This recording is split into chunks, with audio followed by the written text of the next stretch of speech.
6वी ते 8वी पर्यंतचे टीचर होण्यासाठी नेमकी शैक्षणिक पात्रता आणि निवड प्रक्रिया कशी असते बघा। शैक्षणिक पात्रतेबद्दल समजून घेऊया।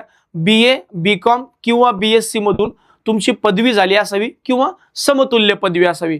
त्यानंतर तुमचं झालं असावं BEd म्हणजे बॅचलर ऑफ एज्युकेशन आणि सोबत महाराष्ट्र शासनाची TET परीक्षेचा पेपर 2 तुमचा उत्तीर्ण असावा।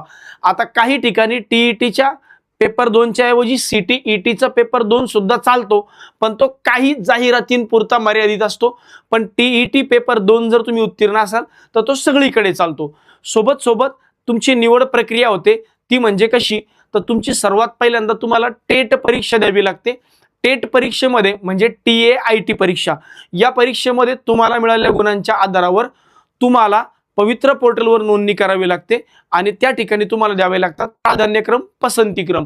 त्याच्या आधारावर तुम्हाला मिळालेल्या मार्कांच्या आधारावर तुमचे जे पसंतीक्रम आहेत ते तुम्हाला मिळतात। जसं जास्तीत जास्त मार्क्स मिळवणाऱ्या विद्यार्थ्यांना जिल्हा परिषद मिळेल, स्थानिक स्वराज्य संस्थांच्या शाळा मिळतील किंवा कमी मार्क्स असतील तर मग खासगी अनुदानित शाळा मिळतील।